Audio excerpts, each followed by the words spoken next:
Good morning and welcome back. Episode 4. Time's going fast already.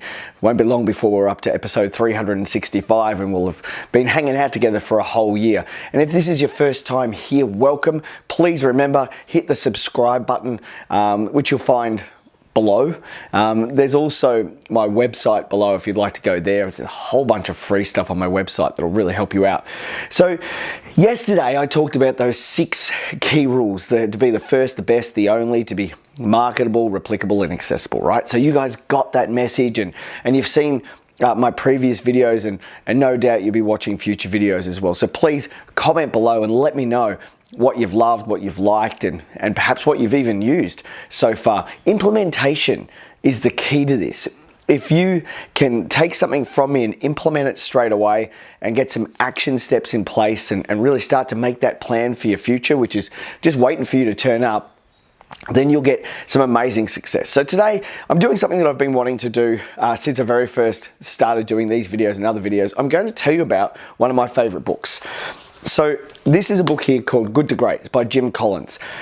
If you're in business and you haven't read Good to Great, or in fact, if you haven't read anything, there's plenty of business owners that I meet that really haven't read very much. And the amount of copies of a book called The E-Myth by Michael Gerber that I've purchased for clients is phenomenal.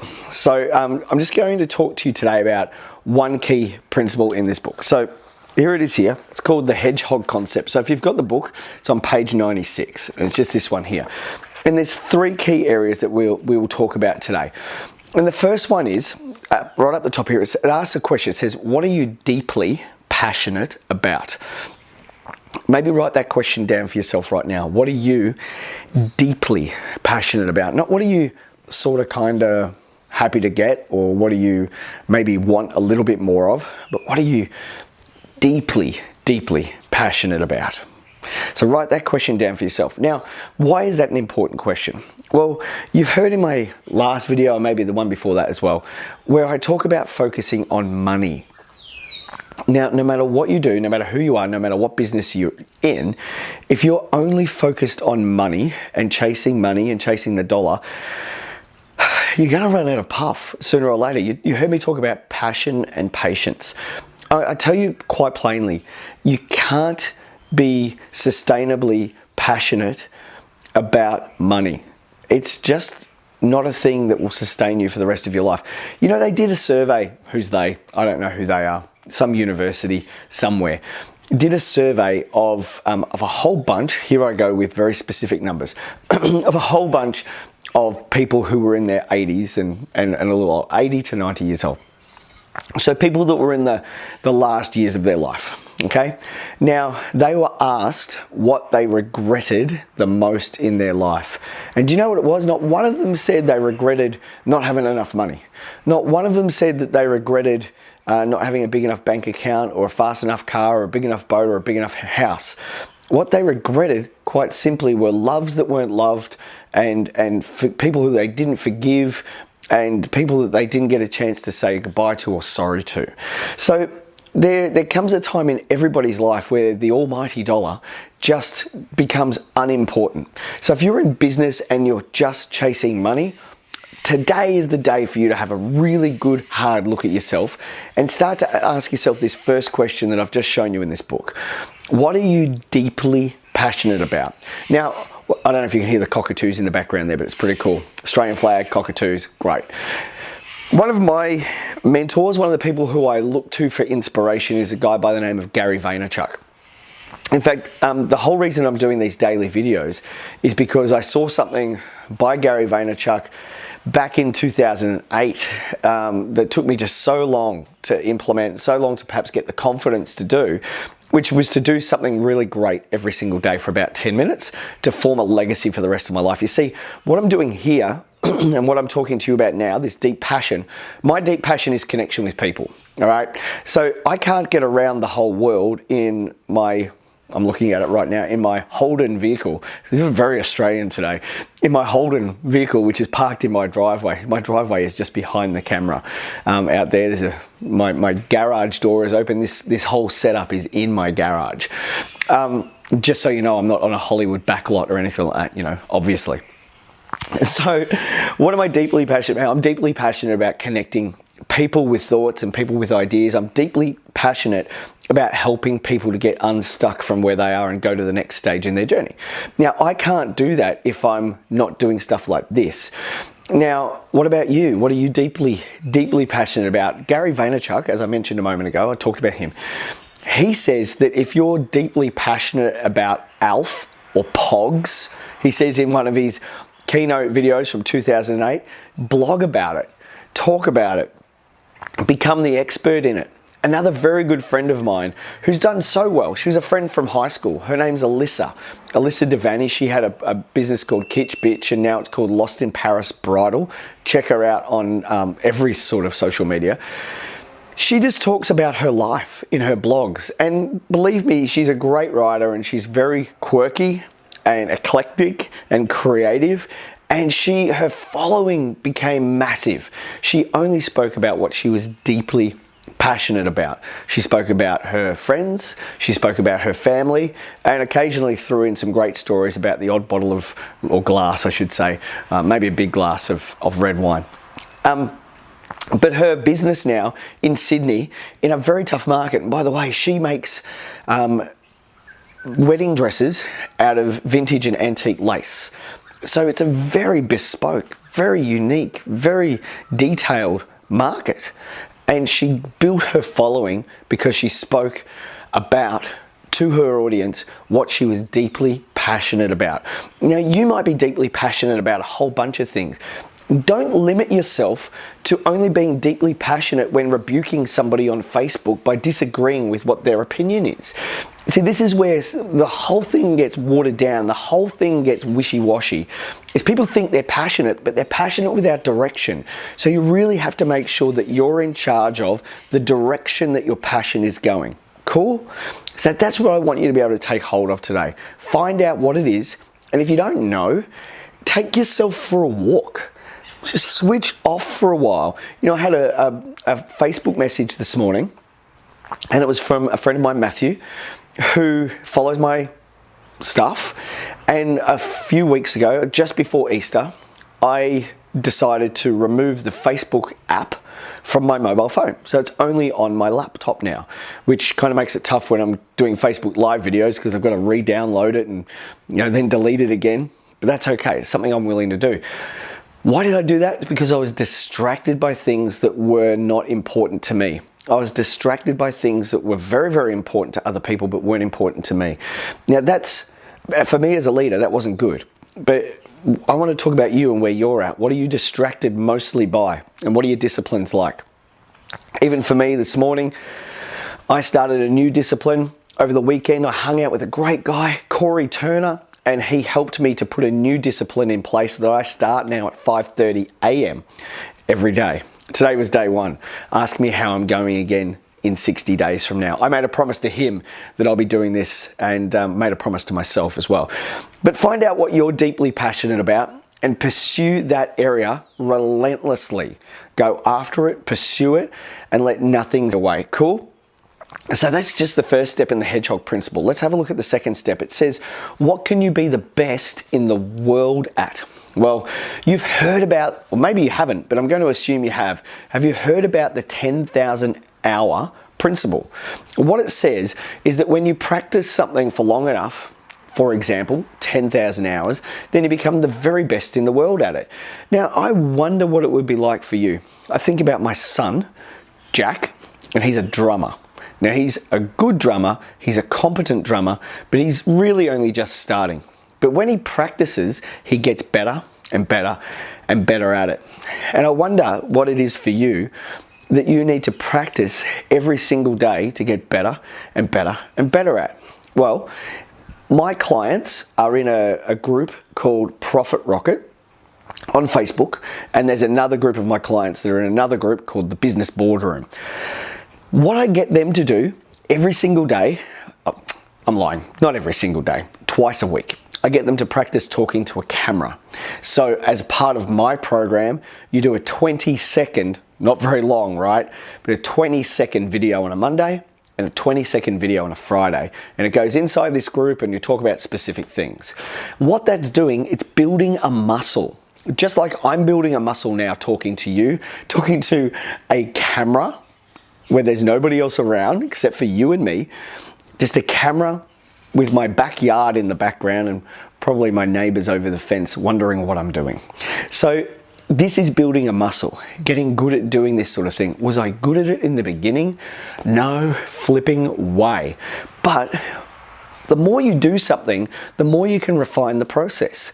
Where I put the camera, the way the light comes in, how I'm using the natural light, the kind of microphone that I'm using, the kind of editing software that I use. Over time, you refine these principles. So it's in the art of practice that makes you better at what you're doing. It makes you world class at what you do. But what happens that isn't that? Well, it's this stop-start mentality. It's, I'll give that a go for a while and then, oh, it doesn't work, so I'll back away. And then I'll give it a go again for a while and it doesn't work, so I'll back away. You've really got to be like one of those trains that have got the cow tipper on the front. You've just got to go flat out. And I don't mean unsustainably. I don't mean go flat out to the, forsaking everything else and, at the detriment of your health and so on. What I mean is you aim for something and you go for it. I remember when I was a younger man, I feel like an old guy some days. When I was a young bloke, I was a 200-metre runner. And when I was a 200-metre runner, I was bloody good at it. I held all sorts of state and state championships, and I held all sorts of records with my school. And it took me by surprise that I was a good enough runner to do that. I did a little athletics when I was a kid in Frankston, and ran for Overport Primary School. I don't know if anybody ever went there. If you did, shout out in the comments below. If you remember me, say hi. But I became a very good runner. And the reason I became a good runner was because my coach at the time said, never ever look behind you. Always look in front. In fact, thinking about it, I think it might have even been my dad that told me that. So Dad, thanks mate. Great advice. But when you focus on where you want to head, and you practice moving your body in such a way that you can get used to and feel the machinations of that run, I wouldn't be surprised if even today the memory of that isn't still in my body so that I can continue to do that easily. And what about you? What have you practiced enough to be world class at? Or are you still dabbling? Are you still moving from place to place? Well, in tomorrow's video, I'll be talking about the master dabbler principle and how you can change that for good. There's 4 quadrants that I'll talk about in tomorrow's video, and I'll teach you the road to mastery. Sound good? Tune in tomorrow if you want to hear that one. Here's the 3rd one, just in the time that I have left. And the question is, what drives your economic engine? From this book, Good to Great by Jim Collins. What is it that drives your economic engine? Well, the reason that this is an important question right now in Australia, right now for you in business, is this. You are distracted, as I mentioned, by a whole bunch of different things. Some of them are on social media, but some of them are in your life. And you're also distracted by things that really don't drive the economic engine of your business. And I'll tell you what I mean. Likes on Facebook are not dollars. People sharing your cat video isn't dollars. People walking past or just browsing in your business is not driving your economic engine. Let me tell you what will drive your economic engine.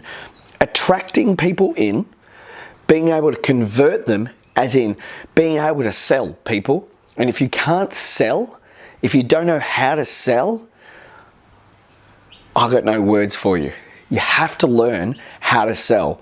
And then delivery, and then perhaps even follow up. So 4 things. Attraction, how do you attract people into your business? How do you follow a group of people that don't even know about you yet, that don't even know they need you yet, that don't really understand who you are or what you do, don't even feel, I can't wriggle that finger, don't even feel the pain of knowing that they don't even know you. And how do you even get them to listen to what it is that you have? Well, if you don't know how to do those things, then how will you be able to drive your economic engine? What you'll end up with is a whole bunch of frustration and a whole bunch of passion that you've put into a project that just fizzles out. You'll be one of those people that says, oh yeah, I tried that. Oh yeah, I did that. I've been there, I've done that, and that didn't work. Let me tell you, today is the day for you to do things differently. Today is the day for you to start looking at these 3 key principles in detail. And for goodness sake, learn how to drive your economic engine. And what that really means is, in the simplest of terms, and I'll describe this to you before I finish right now. Imagine a shop, beautifully fitted out, stark white, beautiful paint contrasted against some dark gunmetal greys. On the shelves are some of the most beautiful pieces of homewares that you've ever seen. Gorgeous scatter cushions, throw rugs, beautiful things that smell nice, some flowers, everything is great. It's got a great name, beautifully handcrafted on the door. Inside, as you walk in, there's business cards and they're beautifully printed on amazing quality stock. No expense has been spared, and on the first day of trade, this wonderful, well-meaning woman goes and she opens her store because all of her friends and all of her family have said, Karen, today's the day. You're going to be great. Yes, leave that terrible job that you hate. Leave that horrible boss that you don't like. You should go out and do it on your own. Yes, Karen, today's the day. Go do it. Karen, Kylie, Jennifer, or whoever, because a lot of women do this, or Greg, or Tony, or Simon, or Daniel, or Peter, or any of you. Go and do it. And so they get to that first day and they swing around the open and close sign. And it's a day much like today. A little drizzly, about 18 degrees, maybe 20 degrees tops, not much wind. School holidays, not a lot of people around, a few tourists. And they tell themselves, it's okay, tomorrow will be better. So they dust the shelves and they rearrange the stock. And they hope for some passing trade, because down the road is the Woolworths or the Safeway or the Coles supermarket. And someone's told them that you need to be near another busy shop. But you see, that other busy shop isn't doing so well either. So not a lot of trade's coming to them, and even less is coming to you.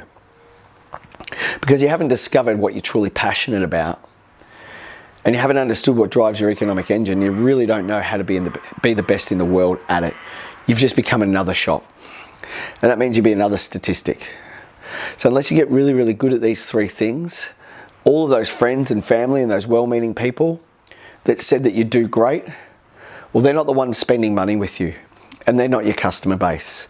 And unfortunately, at the moment in this country, the life of a small business isn't long unless you learn how to attract people, how to bring them into your business and sell to them, how to create some amazing automated or semi-automated marketing, and then how to follow up and produce further results. If you can't do these things, then maybe it's time you ask for some help.